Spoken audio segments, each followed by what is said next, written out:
কেউ যদি অকারণে বা কারণে আপনাকে দুঃখ দেয় তাহলে আপনি কি করবেন? কয়েকটা উপায়ের কথা আজকে বলি। 1 নাম্বার হচ্ছে, প্রথম আপনাকে ভাবতে হবে যে কোনো মানুষ যদি নিজে ভীষণ কষ্ট না পায় বা পেইন ফিল না করে তাহলে আপনাকে দুঃখ দেওয়ার কোনো কারণ নেই।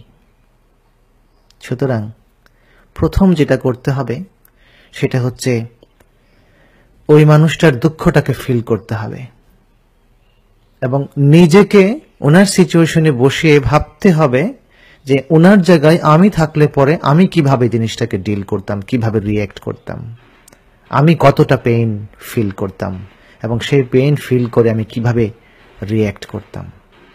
এটা হচ্ছে প্রথম কাজ। যদি কেউ আপনাকে দুঃখ দেয় তার জায়গায় নিজেকে বসানো এবং তার দুঃখটা ফিল করে তার অবস্থানটুকু বোঝার চেষ্টা করা, নাম্বার 1। নাম্বার 2 হচ্ছে খুব মজার, আপনি না চাইলে আপনাকে কেউ দুঃখ দিতে পারবে না। ধরেন কেউ একজন আপনার সামনে ভীষণ চিল্লাচিল্লি করছে, আপনাকে গালাগালি করছে, দুঃখ দিয়েছে, ছেড়ে চলে গেছে, আপনি যা চাইছেন তা করছে না। কিন্তু ঘটনাটা ভেবে দেখুন তো, যদি আপনি না চান আপনি কি দুঃখ পাবেন? সে চিল্লাচিল্লি করছে, আপনি নির্বিকার, আপনি দাঁড়িয়ে আছেন, আপনি মিটিমিটি করে আসছেন, ইউ আর জাস্ট লেটিং ইট গো। ঠিক আছে ভাই, চিল্লাচ্ছ চিল্লাও, ঠিক আছে ভাই, চলে গেছো চলে গেছো, ঠিক আছে ভাই, কথা শুনলা না, আচ্ছা যাও। অর্থাৎ যদি আপনি না চান এই পৃথিবীতে আপনাকে দুঃখ কেউ দিতে পারবেন না। যদি আপনি ওই মানুষটাকে বেশি মূল্যায়ন করে ফেলেন, বেশি আমলে নিয়ে ফেলেন, তার প্রতি আপনি বেশি আবেগপ্রবণ হয়ে পড়েন, তার মানে হচ্ছে আপনি দুঃখটাকে ইনভাইট করছেন, আপনার এক্সপেকটেশন তার কাছ থেকে অনেক বেশি। আর যদি এক্সপেকটেশন না থাকে বা কম থাকে, মিনিমাল থাকে, আপনি তার দুঃখটাকে পাত্তা না দেন, তাহলে আপনাকে কেউ পৃথিবীতে দুঃখ দিতে পারবেন না। ইউ আর জাস্ট লেটিং ইট গো। চিল্লাও ভাই, চিল্লায় চলে যাও। এটা হচ্ছে নাম্বার 2। নাম্বার 3 হচ্ছে যে কেউ যদি আপনাকে দুঃখ দেয়, সেটা যদি সরাসরি আর্গুমেন্টের কোনো ইস্যু হয়, আপনার সাথে চিল্লাচিল্লি করছে, আপনাকে কষ্ট দিয়েছে, আপনি রেসপন্ড করবেন কিন্তু রিয়্যাক্ট করবেন না।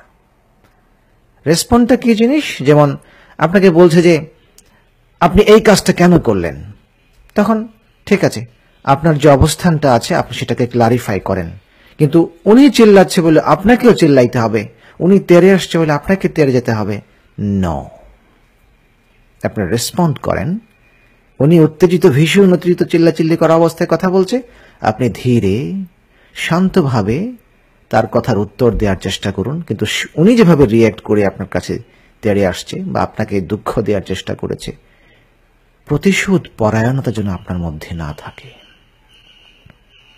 আপনি রেসপন্ড করবেন কিন্তু রিয়্যাক্ট করবেন না, বিকজ প্রতিশোধ পরায়ণতা, যে দুঃখ দিয়েছে তাকে আরো বেশি দুঃখ দেওয়ার যে প্রবণতা, এটা তার কিচ্ছু হবে না, আপনাকে জ্বালিয়ে পুড়িয়ে ছারখার করে দেবে।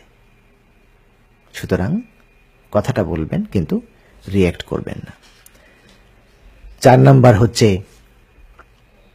just give up the situation that I have to be right. কিছু মানুষ দেখবেন যখন তর্ক করছে, কথা বলছে, অলওয়েজ আনসার দেবে না, আমি এটা মনে করি। উনি আনসার শুরু করছেন না দিয়ে, তার মানে তার টেন্ডেন্সিটাই হচ্ছে আপনার সাথে তর্ক করাই হচ্ছে তার উদ্দেশ্য, এবং তিনি যা বলছেন সেটাই ঠিক, আপনি সব মিথ্যে, বাকি সব হচ্ছে ভুল। এই টেন্ডেন্সি আমাদের সমাজের অনেকের মধ্যেই গড়ে উঠেছে আর উঠছে। এটাকে বাদ দিতে হবে, এটাকে গিভ আপ করতে হবে। যদি সিচুয়েশন কন্ট্রোল করার দরকার হয়, অনেক সময় আপনি হয়তো ঠিক থাকবেন কিন্তু ওই মুহূর্তে বলার দরকার নেই যে আমি ঠিক।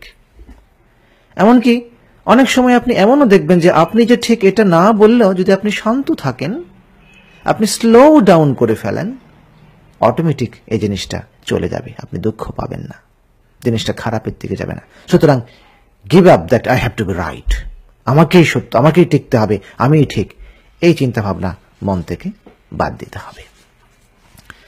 তারপরে যেটা বলবো যে যদি কেউ দুঃখ দিয়ে ফেলে, সামনাসামনি না হয়, বাট দুঃখ পেয়ে গেছেন, আপনি ভিতরে ভিতরে কষ্ট পাচ্ছেন, তখন প্রথম যেটা করবেন, আপনি যে ধর্মের বিশ্বাসী হন, হিন্দু, মুসলমান, খ্রিস্টিয়ান, হোয়াটএভার, বা যদি আপনি বিশ্বাসী না হন, আপনার বিষয়, আপনি প্রেয়ার করার চেষ্টা করবেন। আপনার ধর্ম মতে আপনি আপনার সৃষ্টিকর্তার কাছে নিজেকে আত্মসমর্পণ করে দেন, তার কাছে কান্নাকাটি করেন, খোদা আমি দুঃখ পেয়েছি, আমি তোমার সৃষ্টি, তুমি আমার দুঃখ মুছে দাও। যদি আপনি রেগুলার প্রেয়ার করেন তাহলে নফল নামাজ পড়েন। আর যদি আপনি সৃষ্টিকর্তায় বিশ্বাস না করেন, বা ঠিক আছে আপনার এগুলোতে ভালো লাগে না, আপনি মেডিটেশন আছে, ইয়োগা আছে, এগুলো করে নিজের স্ট্রেসটাকে বা নিজের দুঃখটাকে ঝেড়ে ফেলার চেষ্টা করবেন। আর সর্বশেষ যেটা বলবো সেটা হচ্ছে ফরগেট অ্যান্ড ফরগিভ। যে দুঃখ দিয়েছে, দুঃখ দিয়ে চলে গেছে, সে যে ভালো আছে সেটা কিন্তু আপনি কনফার্ম হতে পারছেন না, কিন্তু আপনি তাকে ক্ষমা করে দেন, আপনি সিচুয়েশনটা ভুলে যাওয়ার চেষ্টা করেন। আপনি আমাদের প্রফেটের সেই তায়েফের কাহিনী ভেবে দেখেন, তাকে প্রচন্ড পরিমাণে আঘাত করেছে, কিন্তু তিনি সৃষ্টিকর্তার কাছে বলছেন যে খোদা তুমি তাদেরকে মাফ করে দাও, এবং তার পরবর্তী ফলাফল কি হয়েছে সেটা আপনারা ভালো করেই জানেন। সুতরাং এই যে ক্ষমা করে দেওয়া, মানুষকে মাফ করে দেওয়ার যে প্রবণতা, অসাধারণ। আপনি ভিতরে রিলিফ ফিল করবেন, মনে হবে যে আপনি শরীরটা ঝরঝরে লাগছে। যে দুঃখ দিয়েছে, দুঃখ দিয়ে চলে গেছে, আপনি সেটাকে নিজের ভিতরে নিয়েন না, ধরে রাখেন না। ধরে রাখার মধ্যে বহু যন্ত্রণা আছে। ইউ জাস্ট লেট ইট গো। আপনি ফরগেট করেন, আপনি তাকে ফরগিভ করে দেন, ক্ষমা করে দেন। আল্লাহ তাআলা সবাইকে সহজ সরল সুন্দর জীবন দান করুক। পৃথিবীর সমস্ত ধর্ম, বর্ণ, জাতির মানুষ ভালো থাকুক, এই কামনা করি। সবার জন্য শুভকামনা। আসসালামু আলাইকুম।